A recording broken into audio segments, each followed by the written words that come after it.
লন্ডনে ডিম ছুঁড়ে মারা হলো আলোচিত এনসিপি নেতা হাসনাত আব্দুল্লাহর উপরে। পালিয়ে না যাওয়ার প্রতিশ্রুতি দেওয়া, হুঙ্কার দেওয়া এই নেতা ডিমের ভয়ে পালিয়ে গেলেন। কারে ভয় দেখান, আরে কারে ভয় দেখান?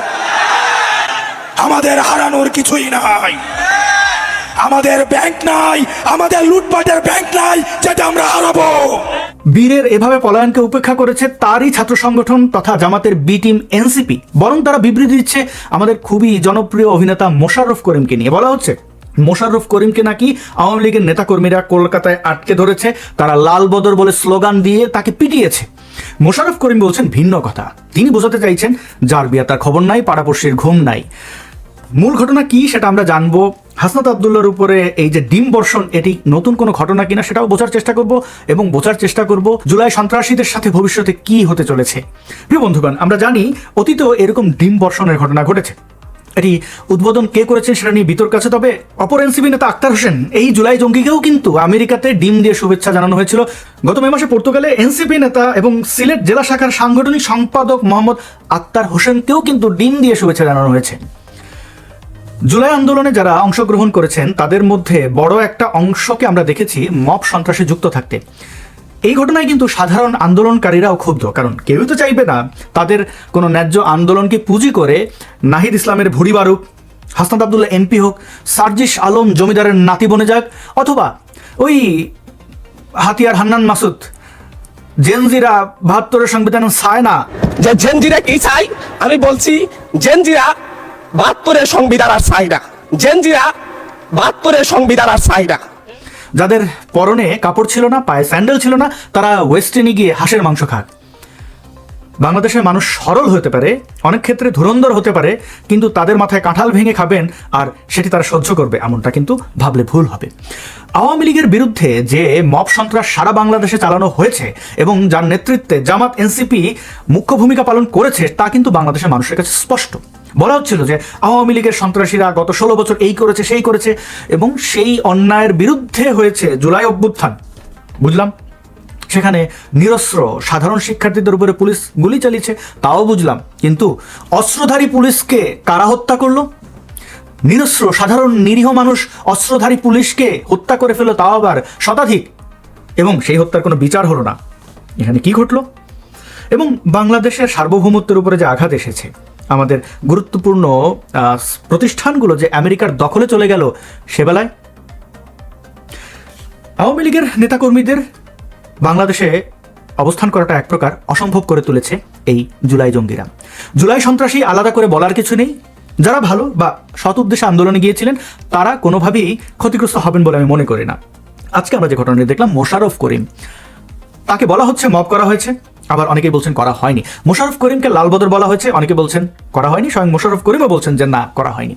মোশাররফ করিম বাঁধনরা জুলাইয়ের আন্দোলনে অংশগ্রহণ করেছিলেন, আরও অন্যান্য শিল্পীরা অংশগ্রহণ করেছিলেন। তাদের উদ্দেশ্য কি, তাদের অবস্থান, নৈতিক আসলে ভূমিকা কি, সেগুলো সময় বলে দেবে। অভিনয় শিল্পীরা আমাদের দেশের সম্পদ, তারা জাতির বিবেকও বটে, তো তাদের এই ভূমিকাকে আপনি খাটো করে দেখতেই পারেন। আমি দেখতে রাজি নই। জুলাইয়ের আন্দোলনে তারা দাঁড়িয়েছিলেন, কিন্তু একইভাবে তাদের উপরে দায়িত্ব বর্তায় যে জুলাই পরবর্তী আওয়ামী লীগের নেতাকর্মী সহ অন্যান্য নিরাপরাধ মানুষের উপরে যে পরিমাণে মব সন্ত্রাস চালানো হয়েছে, যেভাবে তাদের উপরে নিপীড়ন চালানো হয়েছে, ধর্মীয় সংখ্যালঘুদের উপরে যেভাবে খবর নেমে এসেছে, সেই বেলায় আমাদের শায়ান, মোশাররফ করিম, বাঁধনরা কি বলেছিলেন, কোন রাস্তায় নেমেছিলেন, কোন বুলহর্ন হাতে তুলে নিয়েছিলেন, দেখিনি আমরা। তো তাদের সাথে কি হবে সেটা সময় বলে দেবে। একটু আওয়ামী লীগের দিকে তাকানো যাক, এবং আওয়ামী লীগের কর্মী সমর্থকরা যেভাবে জুলাই জঙ্গিদের দৌড়ের উপর রাখছে এবং জুলাই জঙ্গিরাও যেভাবে আতঙ্কিত, সেটা আসলে আমাদের কি বার্তা দিচ্ছে? প্রথম কথা হচ্ছে, আপনি যদি আপনার বাবাকে সন্তান জন্ম দেওয়া শেখান তাহলে বোধহয় ভুল হবে, কারণ তিনি না জানলে আপনি জন্মাতেন না। এই বাংলাদেশ সৃষ্টি করেছে আওয়ামী লীগ। এখন আপনি যদি তাদের উপরে মব চালিয়ে মনে করেন যে না, এটা কোনো ব্যাপার না, তাদের উপরে এরকম নির্যাতন নিপীড়ন চালানো যায় এবং এটাই অব্যাহত থাকবে, তাহলে ভুল করছেন। আপনার দিকে এটা ঘুরে আসবে, এবং সেটা ইউনূসের সুদের হারের চেয়েও বেশি। এটা কোনো হুমকি ধুমকি, এটা কোনো সম্ভাবনা নয়, এটা বাস্তবতা। আওয়ামী লীগ এই দেশের জন্ম দিয়েছে। পাকিস্তানি মিলিটারির রক্তচক্ষু উপেক্ষা করে লাখো মানুষ রক্ত দিয়েছিল স্বাধীনতা সার্বভৌমত্বের জন্য। আপনারা জুলাই জঙ্গিরা সেই 1971-এর প্রেতাত্মা এই জামাত শিবির রাজাকারদের মানে ব্যানারে থেকে বা ব্যানারের বাইরে থেকে গুপ্ত থেকে এসে এই দেশের মানুষের উপরে নির্যাতন চালাবেন আর সেটা বৈধ হয়ে যাবে, এমনটা ঘটবে না। আওয়ামী লীগ বাংলাদেশের প্রত্যেকটা জায়গায় আছে, প্রত্যেকটা শ্রেণী পেশার মানুষের মধ্যে আছে। অবাক হবেন না, এই জুলাই জঙ্গিরা যদি মারা যায়, এদের গোর খোদক দেখা গেল গোর খুঁজেছে, কবর খুঁজেছে, দাফনের সময় সে যদি বোঝে যে জুলাই জঙ্গি, ওই কবরের মাটি সে ফেলে মাটির উপরে মুতে দেবে যেন জুলাই জঙ্গির কবর না হয়। এটাই হচ্ছে আওয়ামী লীগ। একটা উদাহরণ দিলাম, প্রত্যেকটা পদে পদে আওয়ামী লীগ আছে। বিশ্বের এমন কোনো দেশ নেই যেখানে আওয়ামী লীগ নেই।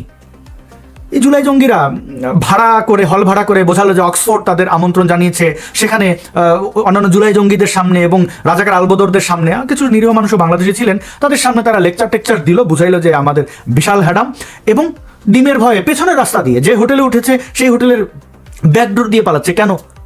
অন্যান্য জুলাই জঙ্গিরা, অন্যান্য জামাতপন্থীরা তাদের রক্ষা করতে পারলো না কেন? এটাই আওয়ামী লীগ। আপনি পৃথিবীর যে প্রান্তে যান, তাদের উপরে যে মব চালিয়েছেন, এটা আপনাদের সুদে আসলে গ্রহণ করে নিতে হবে। রাজনৈতিক প্রতিহিংসা না দেখিয়ে রাজনৈতিকভাবে যদি মোকাবেলা করা হতো আওয়ামী লীগকে, তাহলে আমার মনে হয় না আওয়ামী লীগ আসলে কিছু বলতে পারতো। কারণ আওয়ামী লীগ, ছাত্রলীগ, যুবলীগ, তাদের তো ভূমিকা আমরা দেখেছি। হ্যাঁ, বলতে পারেন দোষে গুণে মানুষ রাজনীতি করতে গেলে ভুল হয়, শুদ্ধ হয়, সেটা ভিন্ন আলাপ। আদালতকে সঠিক রেখে নিরপেক্ষভাবে যদি এই ঘটনাগুলোর তদন্ত করা হতো, বিচার করা হতো, তাহলে বোধহয় আওয়ামী লীগের পক্ষেও আত্মপক্ষ সমর্থনের সুযোগ থাকতো। গণহারে মামলা দিলেন, দেশ থেকে বিতাড়িত করলেন, দেশে যারা আছে তাদের নির্যাতন নিপীড়ন চালাচ্ছেন তাদের উপরে, আবার ভাবছেন আপনাদের যেখানে হ্যাডাম, মানে গলির বাইরে গেলে আপনি, মানে আপনার ঘেউ থেমে গেলেই রক্ষা পাবেন। ব্যাপারটা এরকম না, মার খেতে হবে, কারণ আপনারা মেরেছেন, প্রচুর মেরেছেন। এবং আনন্দের বিষয় এবং জুলাই জঙ্গিদের জন্য দুঃখের বিষয় হচ্ছে এখন সবার হাতে হাতে ইন্টারনেট, স্মার্টফোন, ডেটা, কোনো কিছুই গোপন যাচ্ছে না, কোনো কিছু লুকিয়ে রাখতে পারছেন না। তাহলে ভবিষ্যৎ যেটা আপনারা রচনা করেছেন সেটার থেকে বের হতে চাইছেন কেন? হাসনাত আব্দুল্লাহ দিয়ে শুরু করেছিলাম, কি হ্যাডাম বাংলাদেশে দেখিয়েছে, মানে কোন জায়গায় সে হুমকি দেয়নি, আজকে পালিয়ে বেড়াচ্ছে। কালকে কি হবে, পরশু কি হবে, সেটা আমরা দেখবো। জুলাই জঙ্গিদের সমর্থন যারা এখনো করছেন এই ভেবে যে আচ্ছা জুলাই তো আমিও জুলাই আন্দোলন করেছি, আমিও অংশগ্রহণ করেছি, ওদের মারলে তো আমাকেও মারবে না, আপনি ভুল করছেন। যদি আপনি গণতান্ত্রিক অধিকারের জায়গা থেকে জুলাইয়ের আন্দোলনকে সমর্থন করেও থাকেন, সেটা তো কোনো অপরাধ না, বুক ফুলিয়ে বলেন। কোনো আন্দোলন সংগ্রাম তো অপরাধের হতে পারে না, ভিন্ন মত কোনোভাবেই দোষের কিছু নয়। আপনি যদি অপরাধ না করে থাকেন, আপনি যদি অন্যায় না করে থাকেন, কোনো দাবি তুলে থাকেন এবং সেই দাবির কারণে যদি সরকারের পতন হয়ও, সেটা তো যৌক্তিক এবং আপনি বীরদর্পে সেটা বলবেন। আমাদের মুক্তিযোদ্ধারা এই স্বাধীনতা সংগ্রাম দেখেন, 52-এর ভাষা আন্দোলন, কেউ কি গুপ্ত ছিল, লুকিয়ে ছিল, পালিয়ে বেরিয়েছে? না। আমাদের বঙ্গবন্ধু শেখ মুজিবুর রহমান যে দাবিগুলো তুলেছেন সেগুলো গোপনে, 7ই মার্চ, এগুলো কি বঙ্গবন্ধুকে ইতিহাস থেকে বাদ দিতে চাইবেন, জাতীয় নেতাদের বাদ দেবেন, মুক্তিযোদ্ধাদের বাদ দেবেন, পুস্তকে জায়গা দেবেন কাকে? শাহ বাহাদুরকে। আপনাদের অস্তিত্ব তো আপনারাই ধ্বংস করছেন। সামনে জামাতকে ক্ষমতায় আনবেন, দেশের সার্বভৌমত্ব ধ্বংস করবেন, এক অংশ দিয়ে দেবেন ভারতকে, এক অংশ, বড় অংশ দিয়ে দেবেন আমেরিকাকে, এবং ভাববেন যে রাজাকারদের ওই 1971-এর অপরাধ এখনো মানুষ ক্ষমা করেনি, কোনোদিন করবেও না, আবার নতুন অপরাধ যুক্ত হবে। আর ভাববেন বাহ, এই জুলাই জঙ্গি ছেলেপেলে যেগুলো আছে, হাসনাত, সার্জিস, এদের দেখে আমার আসলে আফসোস হয়। এই তোদের বাবা মা নাই, পরিবারের সদস্য নাই, তাদের জন্য মায়া হয় না? এদেরকে বিপদে ফেলছিস কেন? ফৌজদারি অপরাধ করে কেউ কোনোদিন পার পায় না। অধিকারের জন্য প্রশ্ন তোলো, কাউকে ক্ষতি করো না, ফৌজদারি অপরাধ করো না, তোমাদের তো কিছু হবেই না, পরিবারের সদস্য কারোর কিছু হবে না। তোমরা মানুষের বাবা মাকে মারবা, হত্যা করবা, ধর্ষণ করবা এবং ভাববা যে খুব নিরাপদ। ক্ষমতা কারোরই চিরস্থায়ী না। অনেক ধন্যবাদ ভিডিও শেষ পর্যন্ত দেখার জন্য। এই ভিডিও সম্পর্কে আপনার মতামত থাকলে নিশ্চয়ই কমেন্ট করে জানাবেন। দেখা হবে নতুন কোনো প্রসঙ্গে।